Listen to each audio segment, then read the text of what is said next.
எல்லோருக்கும் வணக்கம். நான் உங்கள் டாக்டர் பிள்ளை. இன்றைக்கி நம்ம பார்க்க போகிறது ரொம்ப முக்கியமான விஷயம், கொஞ்சம் டேஞ்சரான விஷயமும் கூட. அதனால் கவனமாக கேளுங்க. என்னன்னு பார்த்தீங்கன்னா, நம்ம தினமும் சாப்பிட்றோம் இல்லையா, குக் பண்ணி தான் சாப்பிட்றோம். முன்னாடியெல்லாம் பார்த்தீங்கன்னா சமைச்ச உணவை அன்றைக்கே முடிச்சிருவோம், ஒவ்வொரு நாளும் ஃப்ரெஷ்ஷாக சாப்பிட்டு இருந்தோம். அந்த ஃப்ரிட்ஜுன்னு ஒன்று எப்போ கண்டுபிடிச்சாங்களோ அதில் இருந்து பார்த்தீங்கன்னா ஃப்ரிட்ஜில் தேடினா கிடைக்காத பொருள் எல்லாமே கிடைக்கும்னு சொல்லுவாங்க. அந்த மாதிரி ஒரு வாரத்துக்கு முன்னாடி சமைச்சது, 10 நாளைக்கு முன்னாடி சமைச்சது, அது பொதுவாக இருந்தாலும் கூட பொதுவாக நம்ம ஒரு சமையல் பண்ணோம் அப்படின்னா, முக்கியமாக வீட்டில் 2 பேரும் வேலைக்கு போனாங்கன்னா 2 நாள் 3 நாள் வச்சு சாப்பிட்ற பழக்கம், சில நேரங்களில் ஒரு வாரம் கூட வச்சு சாப்பிடக்கூடிய பழக்கம் இருக்குது. அதுக்காக நான் அதை குறை சொல்லலை. ஆனால் அட்லீஸ்ட்டு எல்லா உணவு இல்லாட்டாலும் ஒரு சில உணவை அப்படி நீங்கள் சாப்பிட்றத தவிர்க்கணும். ஏன்னு பார்த்தீங்கன்னா, அந்த உணவுகளை நீங்கள் ஃப்ரிட்ஜில் வச்சு திரும்ப திரும்ப சுடுபடுத்தி சாப்பிடும்போது அது விஷமாக மாறும். அதுக்காக சாப்பிட்ட உடனே விஷமாக மாறி ஆளை கொள்ளாது. ஸ்லோ பாய்சனிங் சொல்லுவாங்க இல்லையா, கொஞ்சம் கொஞ்சமாக உடம்புல விஷம் சேர்ந்து நம்மளோட ஆயுளை கண்டிப்பாக குறைக்கும், தேவையில்லாத பல பிரச்சனைகளை நோய்களை ஏற்படுத்தும். அதனால் அது என்ன உணவுன்னு தெரிஞ்சு அட்லீஸ்ட் அந்த உணவை மட்டுமாவது ஃப்ரெஷ்ஷாக சாப்பிட்டு பழங்க. இப்போ நம்ம விஷயத்துக்கு டைரெக்டாக போயிடலாமா? நம்ம அடிக்கடி சூடுபடுத்தி சாப்பிடக்கூடாத உணவுகளை முதல்ல பார்க்கக்கூடிய என்னன்னு பார்த்தீங்கன்னா, நைட்ரேட் நிறைந்த வெஜிடபிள்ஸ், காய்கறிகள். எல்லா காய்கறிகளும் கிடையாதுங்க. கேரட்டு, முள்ளங்கி, அப்புறம் கீரை, இந்த 3 பார்த்தீங்கன்னா நீங்கள் திரும்ப திரும்ப சூடுபடுத்தி சாப்பிடக்கூடாது. ஒரு தடவை சமையல் பண்ணிங்கன்னா அன்றைக்கே சாப்பிட்ருங்க, மீதம் வந்தால் கூட பரவாயில்ல, தூக்கி விட போட்டுருங்க, திரும்ப சூடுபடுத்தி சாப்பிடாதீங்க. ஏன்னா இதில் நைட்ரேட்ஸ் அதிகம் இருக்குங்க. அந்த நைட்ரேட்ஸ் திரும்ப திரும்ப சூடு பண்ணும்போது அது விஷமாக மாறதுக்கு, ஸ்லோ பாய்சனிங்காக மாறதுக்கு வாய்ப்பு இருக்குது. இது போக கீரையில் பார்த்தீங்கன்னா உங்களுக்கு தெரியும், இரும்பு சத்து நிறைய இருக்குது. இந்த இரும்பு சத்து உள்ள எந்த பொருளாக இருந்தாலும் நீங்கள் திரும்ப திரும்ப சூடுபடுத்தும் போது அது கண்டிப்பாக ப்ராப்ளத்தை தான் உண்டு பண்ணும். ரெண்டாவதாக பார்த்தீங்கன்னா சோறு. பொதுவாக நம்ம சாதத்தை வடித்து நம்ம சாப்பிட்றோம் இல்லையா, புழுங்கலரிசி, பச்சரிசி எதுவாக இருந்தாலும் வடித்து சாப்பிட்றோம். சோறை பார்த்தீங்கன்னா ஒரு தடவை வடிச்சிட்டிங்க அப்படின்னா சாப்பிட்றோம் இல்லையா. சில பேர் மத்தியானம் வடித்த சாதத்தை நைட்டு கூட சாப்பிடுவாங்க, தப்பு கிடையாது. கொஞ்சம் சில்லுன்னு தான் இருக்கும், பரவாயில்ல, அப்படி கூட சாப்பிட்ருங்க. ஏன்னா நீங்கள் சோறை, வடித்த சாதத்தை திரும்ப திரும்ப சூடுபடுத்தி சாப்பிட்டா, நம்ம பொதுவாக வடித்த சாதத்தை அடுப்பில் வச்சு சூடுபடுத்த மாட்டோம், மைக்ரோ ஓவன் தான் ஒன்று இருக்க, அது ஒரு அரிய வகை கண்டுபிடிப்பு. அது வந்தப்புறம் தான் பெரிய நோய்களே வந்துச்சு நம்மளுக்கு. அப்போ அந்த சாதத்தை திரும்ப திரும்ப நீங்கள் சூடுபடுத்தும் போது பேசிலஸ் பாக்டீரியா ஒரு வகையான கெமிக்கல்ஸை ப்ரொடியூஸ் பண்ணி அது ஸ்லோ பாய்சனிங்காக மாறதுக்கு வாய்ப்பு இருக்குது. அதனால் சாதத்தை ஒரு தடவை வடிச்சிங்கன்னா அப்படியே சாப்பிட்டுங்க. 6 நாள் பரவாயில்ல, சில்லுனாலும் பரவாயில்ல, சாப்பிட்ருங்க, திரும்ப சூடுபடுத்தாதீங்க. மூணாவது பார்த்தீங்கன்னா முட்டை. இதில் பார்த்தீங்கன்னா நைட்ரஜன் அதிகமாக இருக்குங்க. மிகச்சிறந்த புரோட்டீன் உணவு.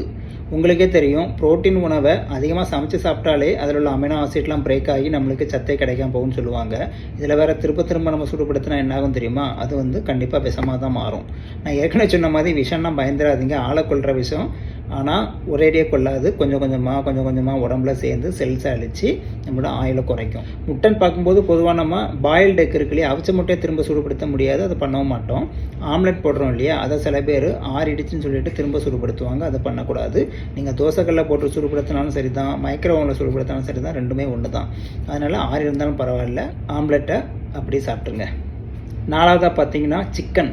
நம்ம எல்லாருக்கும் பிடித்த உணவு. அசைவ பிரியர்களுக்கு முதல் சாய்ஸ் என்னென்னு பார்த்தீங்கன்னா சிக்கன் தான். ரொம்ப டேஸ்ட்டாகவும் இருக்கும். பச்சை சிக்கனையே வாங்கி நம்ம ஃப்ரிட்ஜில் வச்சு பல நாள் கழித்து சமைக்கிற பழக்கம் இருக்குது. அதே தப்பு தான். அந்த காலத்துலலாம் ஃப்ரெஷ்ஷாக வாங்கி சமைச்சோம்.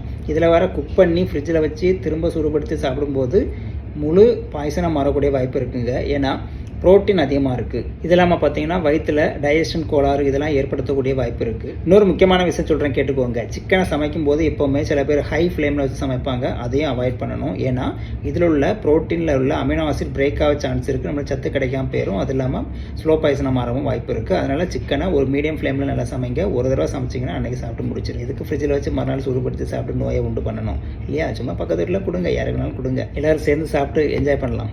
கடைசி 5வது பார்க்குறது என்னன்னு பார்த்தீங்கன்னா கடல் உணவுகள். இதில் முக்கியமாக ப்ரான் இருக்கு இல்லையா, அது இறால்னு சொல்லுவோம் இல்லையா, அது இது போக ஒரு சில வகையான மீன்கள், எல்லா மீன்களும் கூட வச்சுக்கோங்களேன். தளபதி நடிகர் விஜய் மாதிரி ஒரு தடவை முடிவு பண்ணிட்டா என் பேச்சை நானே கேட்க மாட்டேன்னு சொல்லுவார்ல, அந்த மாதிரி கடல் உணவுகள் எல்லாத்தையுமே நீங்கள் ஒரு தடவை சமைச்சிட்டிங்கன்னா மறு தடவை சமைச்சு சாப்பிடக்கூடாது, அதாவது சூடுபடுத்தி சாப்பிடக்கூடாது. இந்த கடல் உணவுன்னு எடுத்துக்கிட்டிங்கன்னா இறால்னு சொல்லக்கூடிய ப்ரான்ஸ் நான் சொன்ன மாதிரி பல்வகையான மீன்கள் இருக்குது. எல்லாமே பார்த்திங்கன்னா திரும்ப திரும்ப சமைக்கும் போதும் திரும்ப திரும்ப சூடுபடுத்தும் போதும் அதில் உள்ள புரோட்டீன் விஷமாக மாறதுக்கு வாய்ப்பு இருக்குது. இன்னொன்று பார்த்தீங்கன்னா கடல் உணவுகள் சில பேருக்கு அலர்ஜி கூட உண்டு பண்ணும் இல்லையா, அப்போ திரும்ப திரும்ப சூடுபடுத்தும் போது இன்னும் அந்த பிரச்சனை அதிகமாக வாய்ப்பு இருக்குது. இப்போ நான் சொன்ன ஒரு 5 வகையான உணவுகள் நீங்கள் புரிஞ்சிருப்பீங்கன்னு நினைக்கிறேன். ஒன்றில் அளவு நார்மலாக சமைச்சு அன்னைக்கே முடிக்க பாருங்கள். அளவுக்கு அதிகமாக மிஞ்சி போச்சுன்னா பக்கத்து வீட்டுக்காரங்களுக்கு கொடுத்துருங்க, நல்ல உறவாது மேம்படும். திரும்ப திரும்ப ஃப்ரிட்ஜில் வச்சு மைக்ரோவேவில் அடுப்பில் சூடுபடுத்தி சாப்பிட்டு நோயை வாங்கி கட்டிக்காதீங்க. எல்லாமே ஒரு மருத்துவராக சொல்ல வேண்டிய கடமை இருக்குது. புரிஞ்சிருக்குன்னு நினைக்கிறேன். நம்மளுடைய நவீன வாழ்க்கை முறையில் டைமே நம்மளுக்கு கிடையாது.